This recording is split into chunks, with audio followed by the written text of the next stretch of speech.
This is Group G.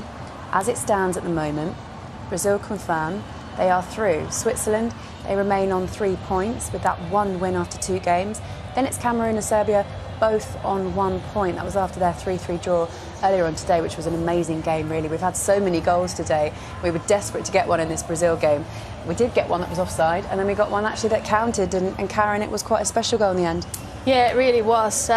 Wonder strike. There was a slight deflection, but we'll go Brazilian and say it was a wonder strike. But I think there was a big difference between the first half and the second half. I think first half they tried to go too narrow. They kept defending how they did, but the quality beat them in the end. But Brazil kept going. They kept going at what they wanted to do. The manager made some good changes, but I think it was fresh legs. Gary, you spoke about that in the first half and the second. Until he made those changes, which came quite late, you were a bit concerned that the positive changes might be too late in the game. Yeah, I think he'll have been thinking that he'd have come in a hell of a lot of criticism. I think that 55 minutes, he makes a change at half-time first, so he recognises it straight away, but the coach got it right in the end by making the changes and interfering with that match positively.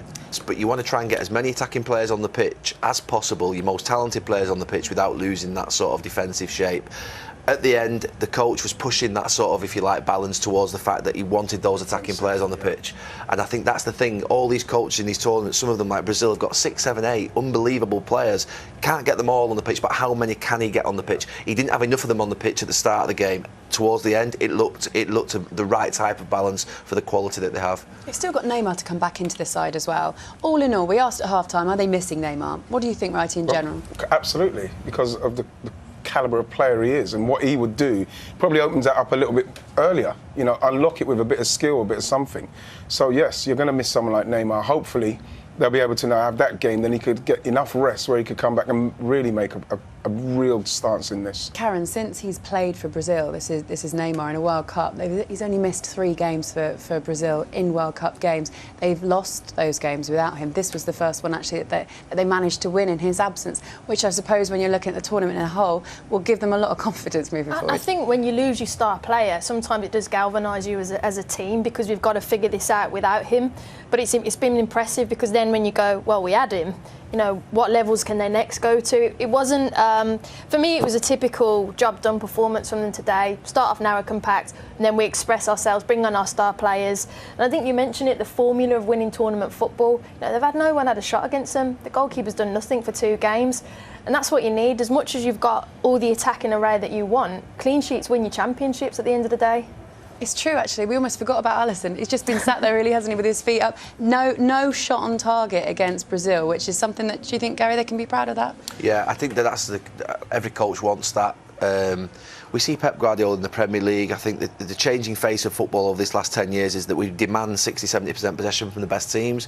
We demand incredible football players, technically gifted players on the pitch, but they also have to keep clean sheets. They're also brilliant defensively.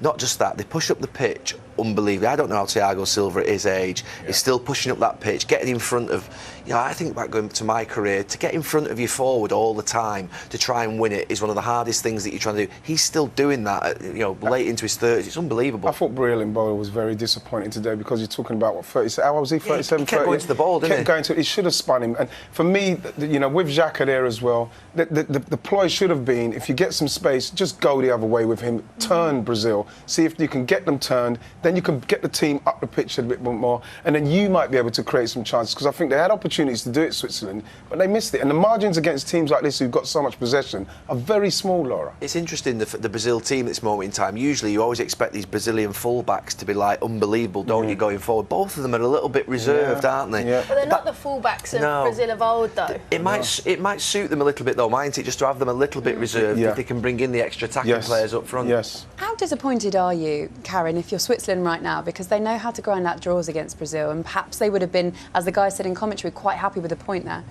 Yeah, you would be. You get to that so far late on in the game, and then it's that one bit of magic. And so we see it quite often in the Premier League when teams play against City, don't we? Yep. These mid-table teams, they go there, they huff and puff a little bit, but they just haven't got that belief or that quality to get it over the line, and Switzerland fell into that trap. I think that's the next bit for them, for Switzerland, to be honest, because you can see that they can defend very well as a team. But then what's the ploy when we do get an opportunity?